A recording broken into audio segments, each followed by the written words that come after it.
Yes, reka mbasuze kandi mbifurize kugira ibihe byiza nshuti bakunze bacu dukurikiye hano kwibendera TV. Kaze muri aya makuru agezweho kuri aya masaha.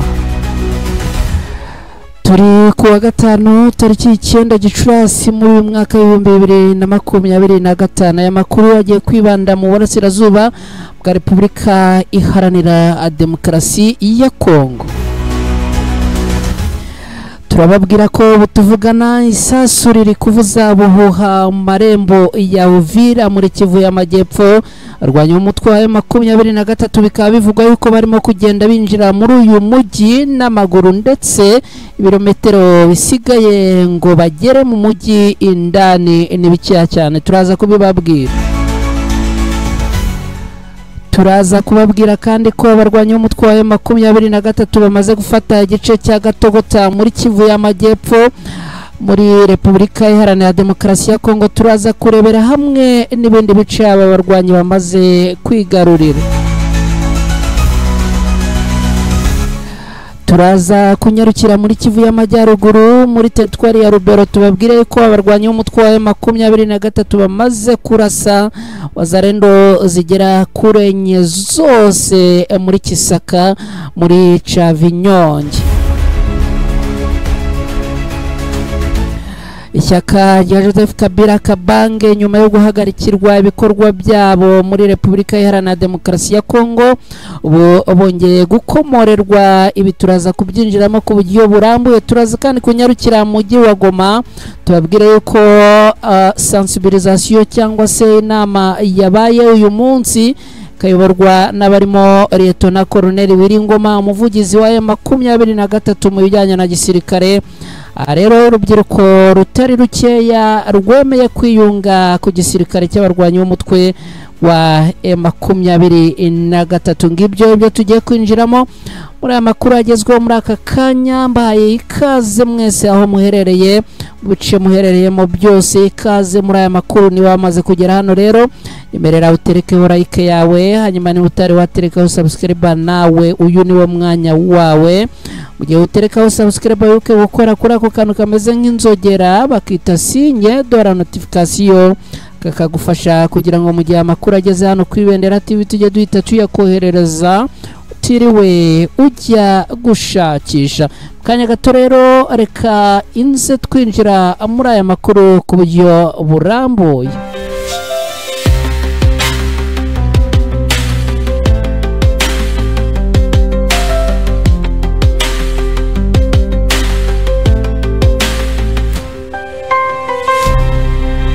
Ikaze nanone kuri mwese mudukurikiye aho muherereye hose. Reka aya makuru tuyahere mujyi wa Goma n'ubundi ni muri Kivu y'Amajyaruguru. Kuri uyu munsi aha mu mujyi wa Goma habereye inama, ikaba ari inama yahuje abaturage n'ubuyobozi bw'uyu mujyi wa Goma, ariko bari kumwe n'abayobozi b'intara Kivu y'Amajyaruguru. Lieutenant Colonel Wiringoma wari muri iyi nama, akaba ari umuvugizi wa 23 mu bijyanye na gisirikare. Mu ubutumwa yatanze ahangaha yahamagariye urubyiruko kwiyunga ku barwanyi b'umutwe wa 23. Avuga yuko ibi bice bamaze gufata ntawe uzabibakuramo. Ibikaba byaje kurangira abatari bakeya mu rubyiruko biyunze ku barwanyi b'umutwe wa AFC 23. Lieutenant Colonel Wiringoma akaba yavuze yuko iki ari igikorwa gishimishije cyane. Ashimira urubyiruko rwemeye kwiyunga ku barwanyi b'umutwe wa 23 kugira ngo n'ubundi babohoze igihugu cyabo, maze umunyekongo wese aho ari abeho mu mahoro kandi atekanye. Ni inama rero yari yitabiriwe n'abantu batandukanye.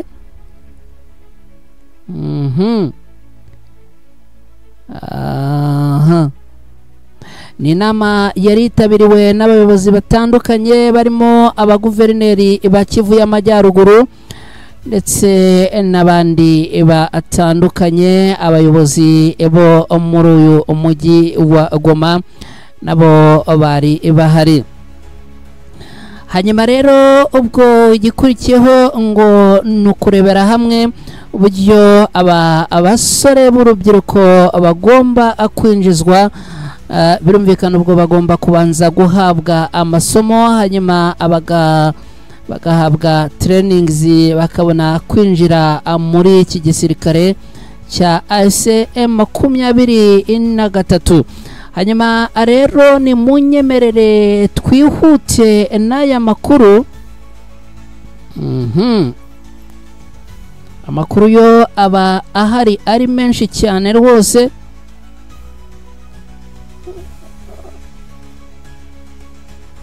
Amakuru aba ahari ari menshi cyane rwose, ndabona imboni zanjye zigenda mbwira riti rwose ahitwa Rugezi muri Kivu y'Amajyepfo habereye imirwano ikomeye cyane. Abarundi ngo baguye muri iyi mirwano ari benshi, Wazalendo baguye muri iyi mirwano ari benshi, FDLR ngo bayiguyemo ari benshi, M23 ngo yabarekuriye ikintu cyiswe bombe ziteye ubwoba. Ariko icyo nakubwira cyo ni kimwe, nanasuhuza abantu turi kumwe mu rubuga rw'abakunzi ba Ibendera TV. Icyo nakubwira nuko magingo aya ngaya tuvugana ahangaha muri Kivu y'Amajyepfo ntago ibintu byoroshye n'akana gatoya.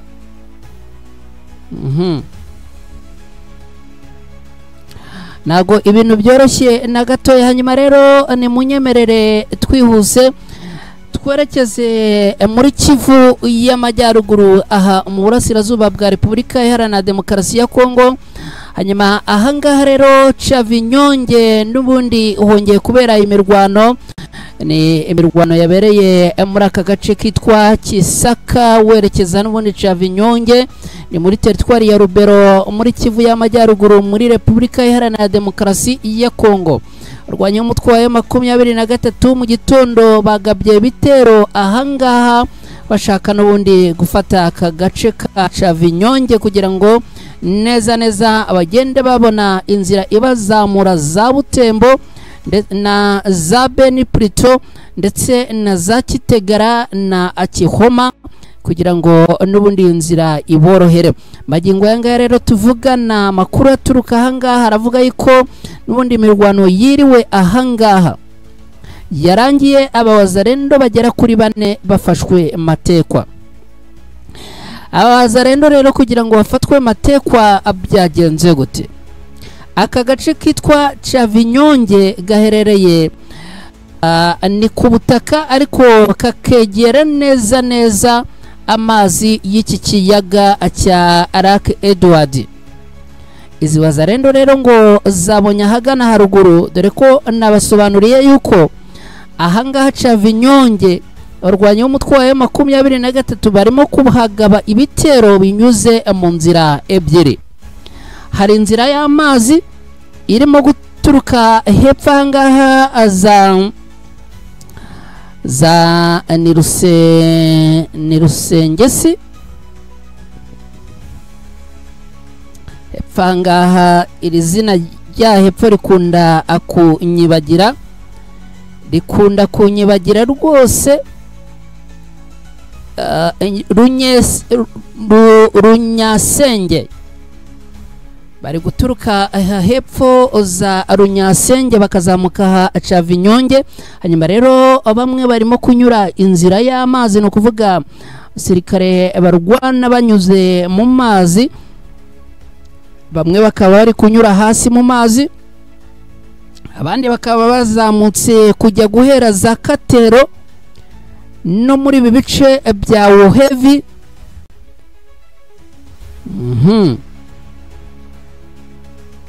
Magingo yanga rero tuvugana imirwano ikaba imeze nabi cyane, ndetse imirwano ikaba irimo gukoreshwamo imbunda nini n'intoya. Biravugwa yuko abarwanyi b'umutwe wa 23 rero mu gufata izi matekwa zigera kuri 4 za wazalendo ngo bagize gukiya bakagota.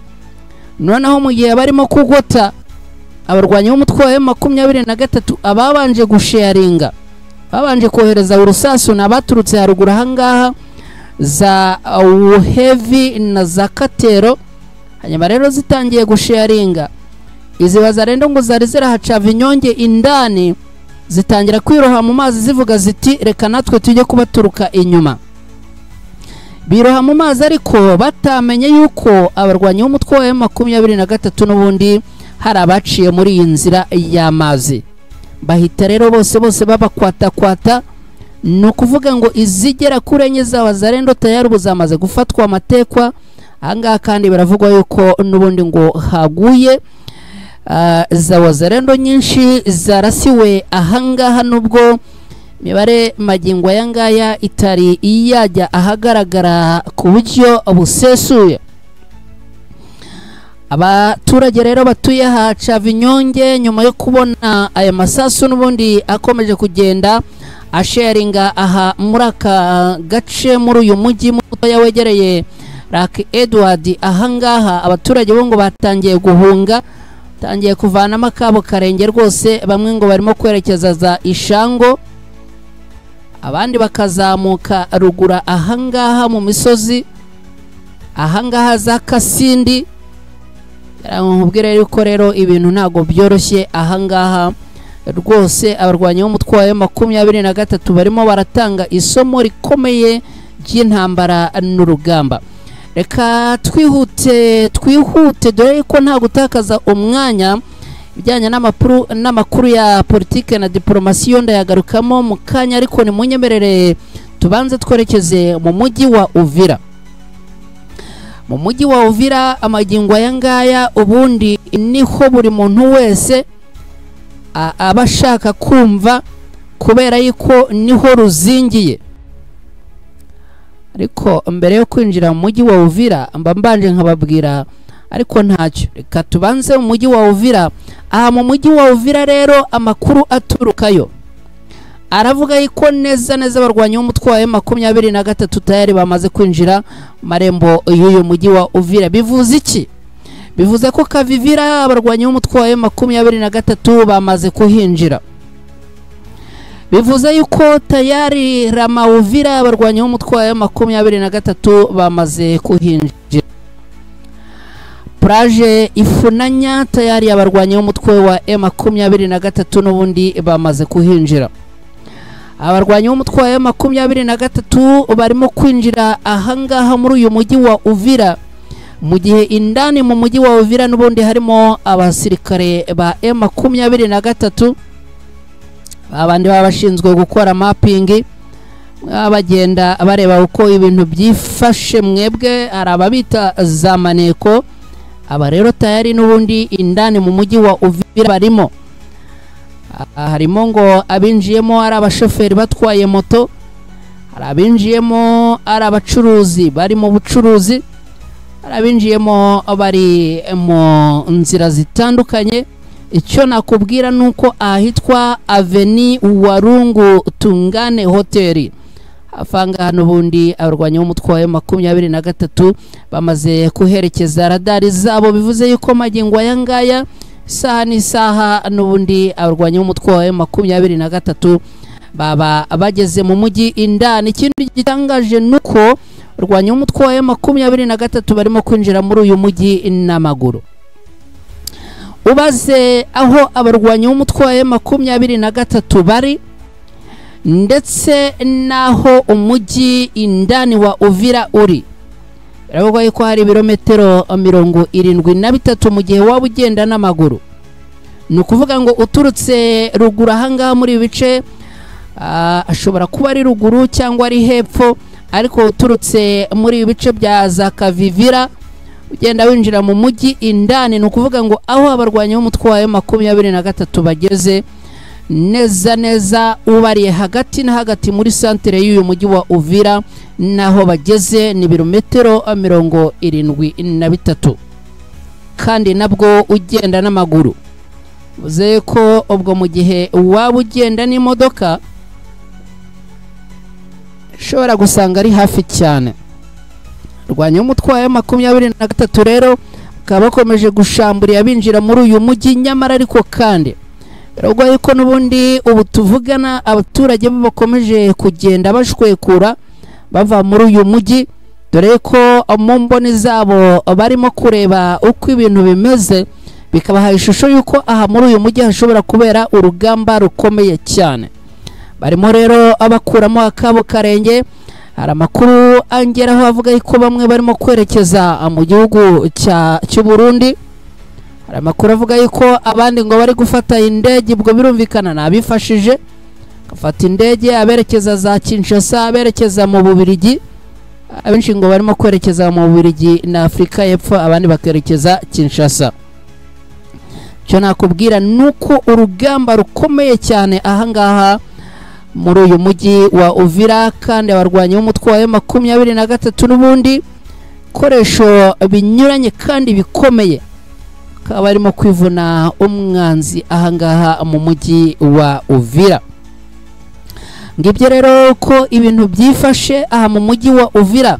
Reka twihuse twerekeze ku mirongo y'urugamba yabaye hagati yarwanye umutwe wa M23 n'ihuriro ry'ingabo za Repubulika Iharanira Demokarasi ya Kongo ni muri Kivu y'Amajyepfo. Aha naho abarwanyi bo mu ihuriro Alliance Fleuve Congo M23 ribarizwamo na Twirwaneho, abarwanye n'igisirikare kirwana ku ruhande rwa leta ya Kongo FARDC bari kumwe n'igisirikare cy'u Burundi Wazalendo na FDLR aha muri bice bya Gatogota, ndetse bikaba byaje kurangira abarwanyi b'umutwe wa M23 bafashe igice cya Gatogota cyose giherereye mu kibaya cya Ruzizi muri teritwari ya Uvira mu ntara Kivu y'Amajyepfo muri Repubulika Iharanira Demokarasi ya Kongo. Gatogota yose tayari ubu tuvugana yabaye tombe bidasubirwaho, ndabisubiramo, Gatogota yose yabaye tombe mu maboko y'abarwanyi b'umutwe wa M23. Hari abantu mu kanya ninjiye muri studio barimo bampakanya bavuga ngo Gatogota ntago yari yafatwa, ariko ndagira ngo nkubwire yuko amakuru angeraho aka kanya Gatogota deja tombe darme do AFC M23. Ni nyuma rero y'igihe kirekire aka gace kagenzurwa n'uruhande rwa leta ya Kongo, ariko magingo aya mu mirwano ikomeye yazindutse ibera muri iki gice hagati ya AFC M23 na Wazalendo bafashwa n'ingabo za leta y'u Burundi na FDLR. Abarwanyi b'umutwe wa M23 babakubise inshuro birangira abigaruriye aka gace. Ifatwa rya Gatogota harababona ko AFC M23 yaba igiye noneho kwigarurira umujyi wa Uvira byihuse, dore yuko gutinda kwinjira mu mujyi wa Uvira babanje kugira ngo babanze bafate ibi bice bimwe na bimwe. Kandi iyindi mpamvu ushobora kubyumva ibingibi ni ukuvuga ngo Gatogota neza neza yegereye iki kibaya cya Rusizi. Ni ukuvuga ngo rero bari kwinjira muri Uvira batarafata aka gace, n'ubundi bikabera ikibazo gikomeye cyane, kuko n'ubundi ubwo hari kuba hakira amahitamo y'uko aba basirikare barwana ku ruhande rwa leta ya Kongo bari kujya n'ubundi bazamuka, ndetse bakaba banazenguruka bakabasubirana inyuma, kuko urabona ibi bice bitari byafatwa kuzamuka ukanyura Kawezi ukazenguruka ukajya hariya hitwa Tema neza neza. Ubishatse ni uguhita wongera ugasharinga ukohereza isasu mu mujyi wa Uvira. Rwanya umutwe wa M23 rero bakaba baritondesheje igikorwa cyo gufata Uvira kugira ngo babanze aka gace ko haruguru bakavaneho. Noneho igisigaye ni iki, ari nacyo duhise twerekezaho cyabaye. Abarwanyi b'umutwe wa M23 noneho uyu mujyi wa Uvira barimo kuwinjiramo, ariko mu buryo bwo gusigira inzira abarwana ku ruhande rwa leta ya Kongo kugira ngo niba bishaka bahunge. Inzira rero nta yindi ni ukunyura aha muri Kavivira, muri Kavimvira, kuri uyu mupaka wa Kavimvira bakerekeza mu Burundi, cyangwa se bakinjira muri iki kiyaga bakinjira mu mazi. Ndagira ngo rero nkubwire ko umujyi wa Uvira ibintu ntago byoroshye. nyuma yuko aka gace kitwa Gatogota gafashwe uyu munsi. Intera iri hagati y'aka gace no kwinjira mujyi wa Uvira indani intera ngufiya cyane, akaba ari nayo mpamvu tubabwira yuko abarwanyi b'umutwe wa M23 ahangaha barimo no kunyuzamo bakagenda n'amaguru rwose, dore yuko hari amakuru yagiye ahagaragara mu kanya kashize avuga yuko hari abasirikare ba M23 bagaragaye barimo kwinjira muri uyu mujyi wa Uvira n'amaguru kandi ngo ari benshi.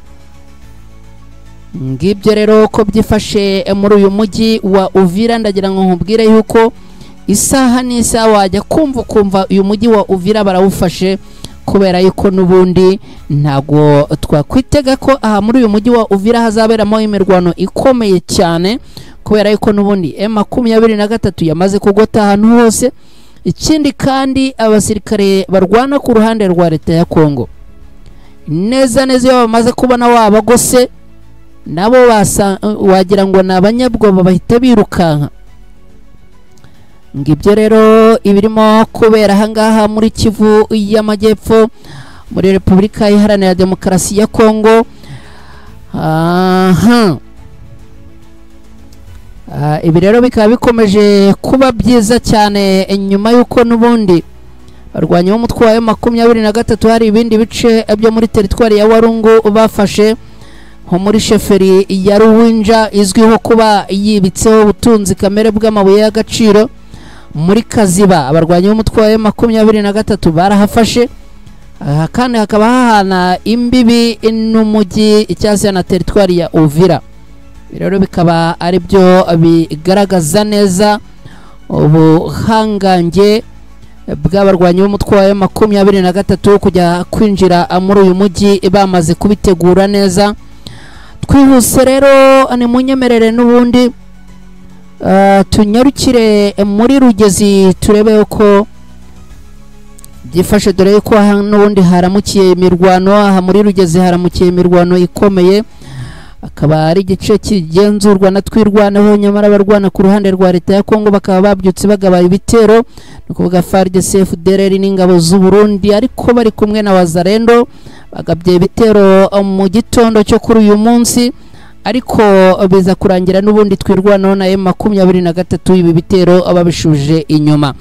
Ibi nari nabigarutseho makuru yacu ya kare. Magingo yanga rero aha muri ibi bice uko byifashe nuko amagingo yahari ituze, ntago higeze hongera kuvuga amasasu.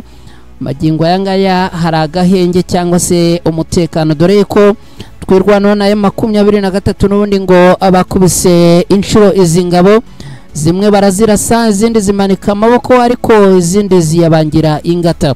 Twihuse rero muri aya makuru, nizere ko ubwo mu gihari, izere ko like yanyu mugenda muyiterekaho nubwo mbona zitazamuka.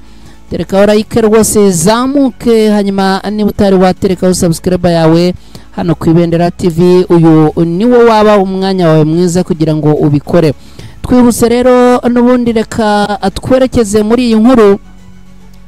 Ishyaka rya Joseph Kabila Kabange wigeze kuba perezida wa Repubulika Iharanira Demokarasi ya Kongo yongeye gukomorerwa gukora ibikorwa byayo muri iki gihugu cya Repubulika Iharanira Demokarasi ya Kongo, nyuma yuko bari bamaze iminsi barafatiwe ibihano, ndetse nago navuga ko ari ibihano ahubwo bari bahagaritswe.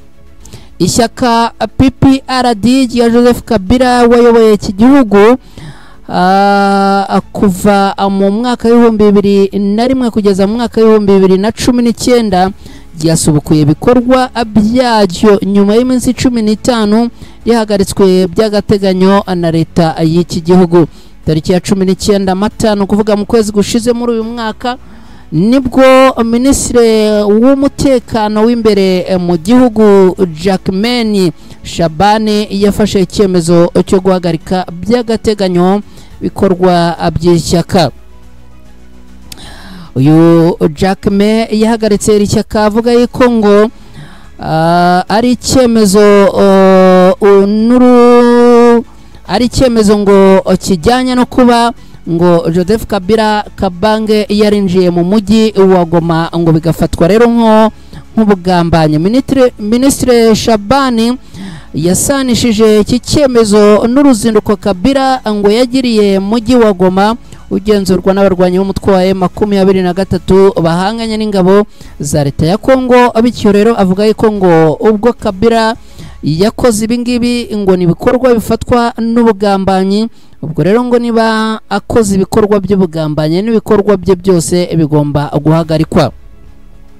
Minisitiri w'ubutabera Constant Mutamba we yagaragaje ko uruzinduko rwa Kabila muri uyu mujyi ngo rushingiye cyangwa se rushimangira ibimenyetso leta ifite bihamya ko uyu munyapolitike ngo ari mu bayobozi ba AFC M23.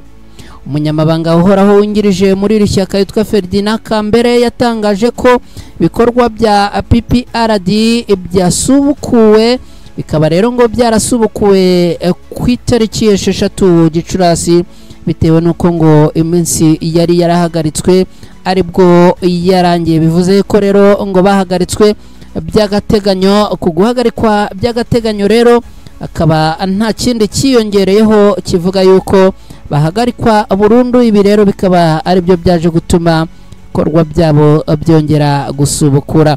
Kambere yasobanuye ko leta ya Repubulika Iharanira Demokarasi ya Kongo itigeze igaragaza ibimenyetso bihamya niba koko Kabila aba muri AFC M23 cyangwa niba iri shyaka rikorana n'iri huriro.